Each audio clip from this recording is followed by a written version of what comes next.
Hey, this is Jenn Lyon from CLAWS, and you're rocking out with TotallyRandie and Houston Style Magazine. Hi, this is Judy Reyes from CLAWS. You're rocking out with TotallyRandie from Houston Style Magazine. Hey Style fam, TotallyRandie here. I'm sitting with the amazing women of CLAWS. Thank you guys so much for speaking with us, Judy and Jen. So let's get into it. Look at these claws, by the way. Just show them your claws. Show them your claws. Jen, are you the best when it comes to manicure? She is. I'm not gonna lie, my stonework is on point, right? Okay? My pearl management, that's when you take the acrylic and the pink and you print it out, on point. This bitch, pedicure all the way. I take care of the feet. That's right. Now let's talk. You guys kind of got into it when we actually saw it, and you talked about how the importance of inclusion and diversity in women, and I thought that was so amazing. Is that one thing that made you guys sign on to the project, or what made you take these roles? I mean, on paper, I was the last one to come on in terms of the main cast. I know when I got the script and they couldn't find the person, the actor to suit this role, I was like, I mean, this story is fantastic. It was readable. It was engaging. It was exciting, and all the women were diverse. They were different ages. Who wouldn't do this? Who wouldn't sign on to it? So immediately, I was, as an actor, attracted as an actor in my and having done television for a number of years, successful shows.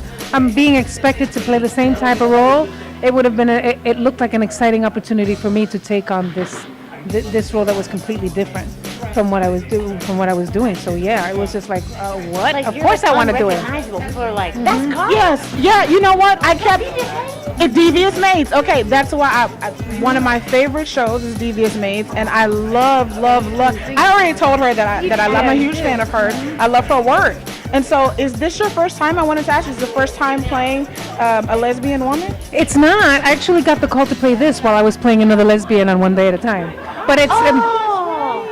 But in terms of playing butch and a total type, a total character, yes, it's my first time playing a regular. Yes. Mm-hmm. And Jen talked about how the ladies actually love you in that role, but what did you have to do, like, to study? Is it just something that was innate, or like? I worked in terms of creating a look and crafting a character with my acting coach before I went in, because as written, it's a total. It is a written. Specifically, it's a total type, and I didn't want to go ahead and phone it in. I didn't want to just. The beauty of the character and the group of women is that everyone is very particular, and I wanted to contribute to the specificity. I didn't want to pull away from it, because it's such amazingly crafted by Elliot Lawrence, who's the creator and the writer of the show. Well, it's very interesting to me that usually the women are the accessory, right? Like the man's doing the badass things, and the woman is the one that's like at home, storming and upset, being like, what did you do? So while infidelity is not something to be celebrated in a marriage, I was excited that I was the one doing it. And like you'll see it play out as season 2 progresses, but I felt pretty badass about it. Because like usually the woman's like crying and he's a dog and like can't be good. And this one felt, I don't know, it felt like justified in a weird way, but also she's wrong. She's wrong. You get to relate to her, as opposed to always relating to the man and why he made the choice that he did. That's right. You get to relate to her. To these women, because these women. But not only, and I'm sorry, not only do the women relate to her, but the men relate to her too. Good. And also, I would like to say that, like, you're seeing depictions of women that are in charge of their own pleasure. They have agency. They like having sex. They like doing these things. And I think, like, you don't see that a lot on TV. And if you do, there's, like, a double standard. Like, they're slutty or they're whatever. But, like, I love it when women have agency to, like, because their pleasure is powerful. And I'm all for that. And I also want to ask you guys, it's very important for women of color to see themselves represented in television, but I love how every woman is represented in this show, and how important is that for that to be seen, all the women together, working together and being strong women, just a strong representation of women on television and showing you guys working together. Well, it's because I've been represented on TV. I've been represented. I think I'm loving that.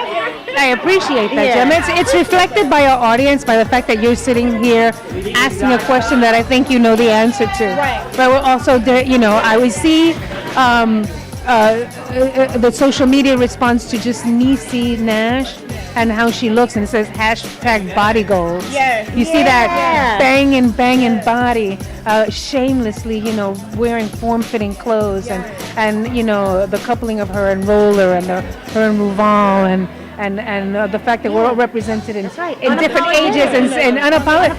And for a toy with your girlfriend. Yes. It's just like, and the relationships that we're forging with each other and with our mates and partners, and the choices that we're making that are complicated and kind of fucked up, but correcting themselves along the way, looking for a positive life to that's live. the thing. They're allowed to make bad choices and then be forgiven and then come back from it, or make bad choices, not be forgiven, and come back from it. Yes. It's like United Colors of Benetton up in that piece. Yeah.